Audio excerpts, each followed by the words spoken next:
Proclamação. Mas os que querem ser ricos caem em tentação e em laço, e em muitas concupiscências loucas e nocivas, que submergem os homens na perdição e ruína. Porque o amor do dinheiro é a raiz de toda a espécie de males, e nessa cobiça, alguns se desviaram da fé e se trespassaram a si mesmos com muitas dores. Mas tu, ó homem de Deus, foge destas coisas e segue a justiça, a piedade, a fé, o amor, a paciência, a mansidão. 1 Timóteo 6, 9 e 11. Carta de ensino está a antecipar o regresso de Jesus? De Derek Prince. Ao longo dos muitos anos em que estudei as Escrituras, sempre fiquei surpreendido e continuo a ficar, ao ver como Deus é tão prático. Uma aplicação prática parece emergir até mesmo dos temas mais espirituais e celestiais da Bíblia, para permitir-nos aplicar os princípios da Palavra de Deus nas nossas vidas. O assunto deste estudo não é diferente. Na verdade, é a minha esperança que estes conhecimentos bíblicos façam tanto por si quanto têm feito por mim. No meu caso, mudaram a minha atitude para com a vinda do Senhor. A vida é uma batalha. O apóstolo Paulo dá-nos um exemplo. Quando Paulo estava a enfrentar o fim da sua vida, escreveu uma das passagens mais comoventes de todas as Escrituras, em 2 Timóteo 4, 6, 8. Na época, Paulo era prisioneiro em Roma, enfrentando julgamento e execução nas mãos do imperador Nero. É importante para nós percebermos que Nero foi talvez o governante mais perverso de toda a história humana, um homem totalmente ímpio e iníquo. Essa informação permite-nos entender melhor o significado das palavras de Paulo em 2 Timóteo 4, 6 a 8. Eu já estou sendo derramado como uma oferta de bebida. Está próximo o tempo da minha partida. Combati o bom combate, terminei a corrida, guardei a fé. Agora me está reservada a coroa da justiça, que o Senhor, justo juiz, me dará naquele dia. E não somente a mim, mas também a todos os que amam a sua vinda. O apóstolo Paulo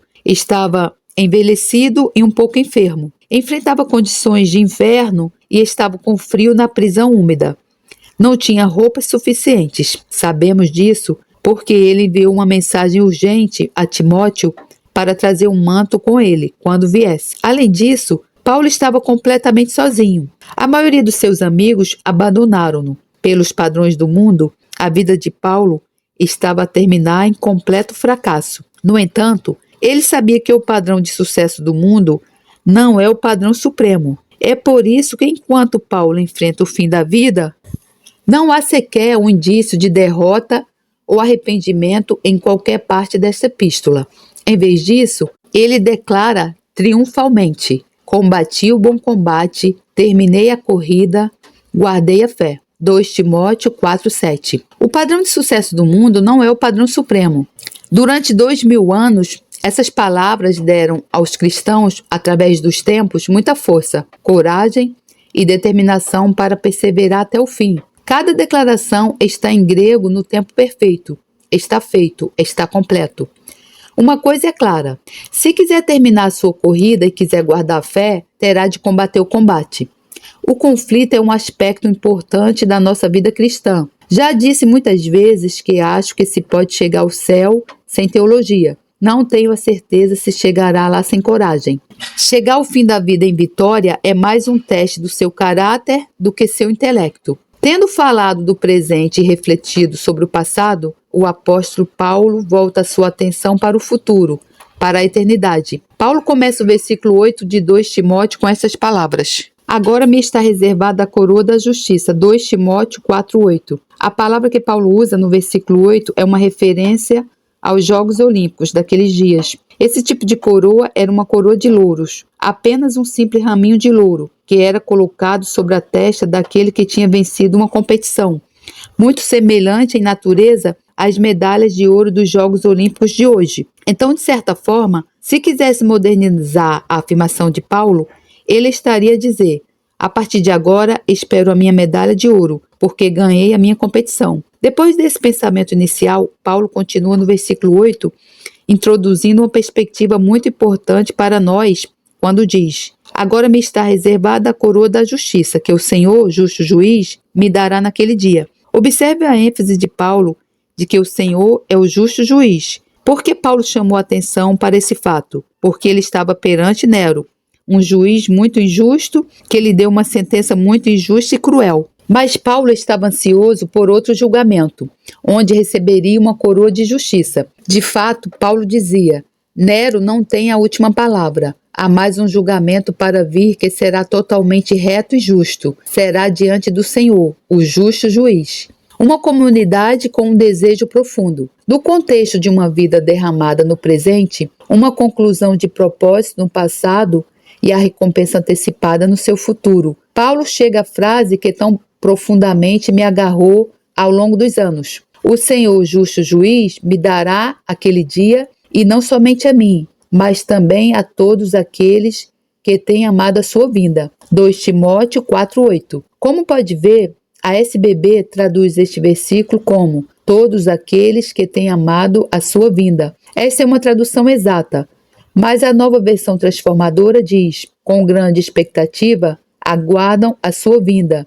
O que, na minha opinião, transmite um pouco mais de intensidade no seu significado. A palavra usada para amor na SBB é agapão, que é uma palavra usada para descrever o amor intenso. Paulo escreve no tempo perfeito, que descreve uma atitude decidida e comprometida. Talvez a melhor maneira de expressar isso seja dizer de estar apaixonado por esse pensamento. Paulo está a escrever sobre aqueles que estão apaixonados pelo aparecimento do Senhor e sua glória. Ao estudar este aspecto muito significativo deste versículo, vi que dentro do corpo de Cristo, Deus reconhece uma comunidade especial de crentes. O que diferencia essa comunidade? Eles são marcados pelo fato de estarem verdadeiramente apaixonados pelo aparecimento de Jesus. Para aqueles crentes, Deus tem uma honra especial, a coroa da justiça. Evidentemente, essa coroa não será dada a todos os crentes. Antes, será dada somente àqueles crentes que nesta vida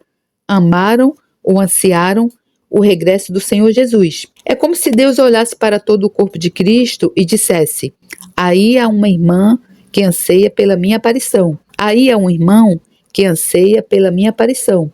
Então ele diz aos anjos, ou a quem for responsável por esta parte da administração do céu: certifiquem-se de lhes preparar uma coroa de justiça. Está a ansiar pela sua aparição? Ao meditar sobre essas verdades que estava a estudar, tive de examinar a minha própria vida. Tive de perguntar a mim próprio: estarei qualificado? Tenho a marca de alguém que tenha amado a sua aparição? E você, está a ansiar pela sua aparição? Do meu estudo da Bíblia, passei a acreditar que a atitude da igreja primitiva em relação ao aparecimento antecipado do Senhor foi uma das principais forças que motivaram o seu modo de vida e a rápida propagação do Evangelho, porque a graça salvadora de Deus se ha manifestado a todos os homens, ensinando-nos que, renunciando à impiedade e às concupiscências mundanas, vivamos neste presente século sóbria e justa e piamente, aguardando a bem-aventurada esperança e o aparecimento da glória do grande Deus e nosso Senhor Jesus Cristo. Tito 2, 11 e 13. Sabia que a graça nos ensina? Muitas pessoas acreditam que a graça é simplesmente algo que se recebe e mais nada. A maioria concorda que a graça é gratuita, algo que se recebe gratuitamente e que não se pode ganhar, merecer. No entanto, há mais a dizer acerca disso. Depois de receber a graça, ela impõe-lhe obrigações. Paulo disse que a graça de Deus se manifestou, ensinando-nos que, renunciando à impiedade e às concupiscências mundanas, vivamos neste presente século sóbria e justa e piamente. Sem dúvida, esses não são requisitos baratos.